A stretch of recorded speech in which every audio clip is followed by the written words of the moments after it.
President Volodymyr Zelensky is expected to arrive in Washington, D.C. on Friday and sign a framework agreement to sell off half of his country's publicly owned natural resources to the United States.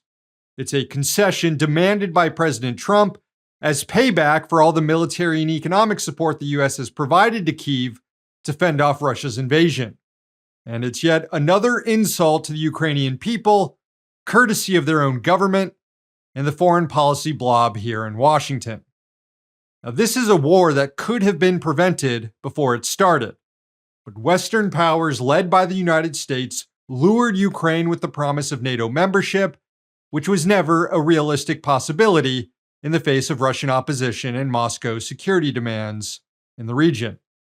And even as Russian troops massed on the Ukrainian border at the onset of 2022, making clear just how serious Russia takes the threat of Ukraine and NATO, the Biden administration refused to negotiate a new security agreement in the region to prevent a war.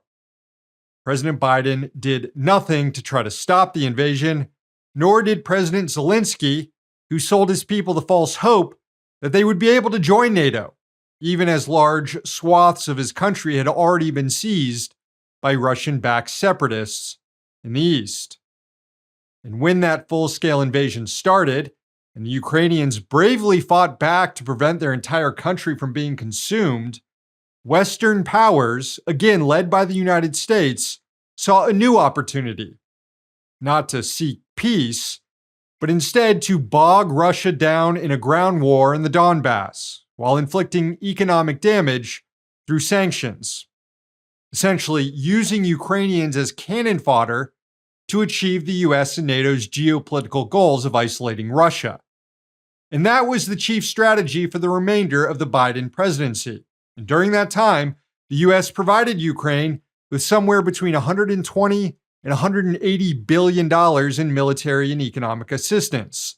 Much of that aid came in the form of weapons that were already in US stockpiles, a rather small price to pay for the world's largest military empire to inflict damage on its main adversary without having to sacrifice a single American troop. It's estimated now that 500,000 Ukrainians have been killed or seriously wounded in this 3-year conflict. To the Biden administration and its more implicit imperial interests, this destruction of Ukraine and the mass death of both Ukrainians and Russians was compensation enough. But to the new president of the United States, whose imperial demands are more explicit, Ukraine has to pay up even more. And that's where this resource agreement comes in. During his cabinet meeting on Wednesday, Trump laid out why he wants this deal. Biden has spent $350 billion without any chance of getting it back. Now we're going to be getting all of that money back plus a lot more.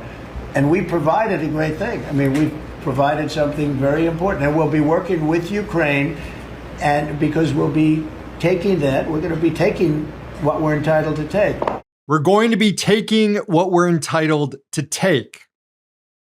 Hundreds of thousands of Ukrainian lives aren't enough. We're going to take their country's resources too.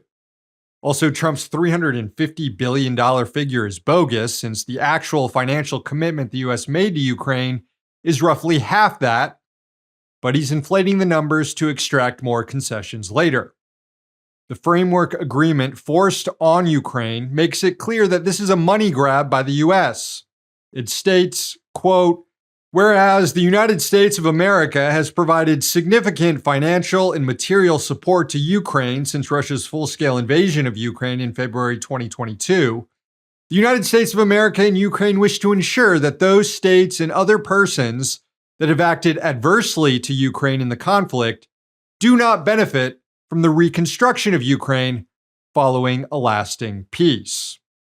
As in, the U.S. is demanding to be the sole beneficiary of Ukrainian reconstruction after playing a large role in its destruction.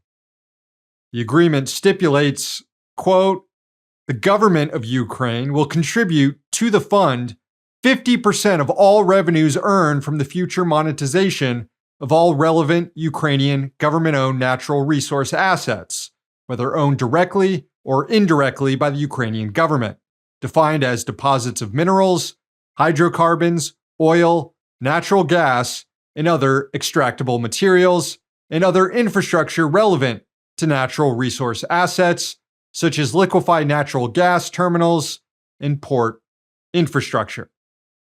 So this is a shakedown that will extract wealth out of Ukraine for generations. Now, a lot of the actual details of the agreement are still set to be negotiated later. And even if Zelensky signs this framework, there's no guarantee it will be finalized. In fact, there's a decent chance it won't, because so far, President Trump isn't willing to offer Ukraine what their main demand is, which is some sort of security guarantee. Doesn't have to be NATO membership, but some sort of military backing to discourage another Russian invasion in the future. So far, the framework doesn't go that far. It only states that the U.S., quote, supports Ukraine's efforts to obtain security guarantees needed to establish lasting peace, not that it will provide those guarantees. So that could be a sticking point that kills this whole deal. Although Zelensky is negotiating from a weak position, as Russian troops are entrenched in his country, and his main financial and military backer is now threatening to turn off the spigot. At this point, it's either submit to Russia or sell out to the United States. The president's demands on Ukraine fit neatly in his neo-colonialist agenda. In just his first month in office, Trump has threatened resource grabs in Greenland, Panama, Canada, and now Ukraine. And then, of course, there's Gaza. After facing opposition from Arab countries and going quiet for a while about his plans to ethnically cleanse Gaza and turn it into one of his real estate properties, Trump revisited the idea this week. The president posted to his social media account an AI-generated video depicting Gaza after Trump takes over. It shows resort beaches and skyscrapers, including one that's called Trump Gaza. It also features Elon Musk eating hummus on the beach and then dancing as money rains down on him. Also, one shot shows Trump and Netanyahu shirtless, sipping cocktails poolside. There's a child with a golden balloon in the shape of Trump's face, and other scenes of golden Trump statues. All while a voice in the background chants, "No more tunnels, no more fear. Trump Gaza is finally here." There's also a weird scene with bearded belly dancers that I guess somehow slipped past the White House's anti-woke censors. Again, this was posted by the President of the United States. The silliness of it all almost masks how unbelievably grotesque Trump's plans are. But just like with Ukraine, none of this would have been possible had his predecessor not laid the groundwork for it. Biden set him up. Now Trump is going to knock him down. Hey, thanks for watching. Hit the subscribe button so you don't miss any of our new videos. Also, if you want to see Means Morning News in its complete form, not just the clips we post here, head on over to Means TV and get access to all our new episodes and our entire backlog, plus tons of other great movies and original TV shows.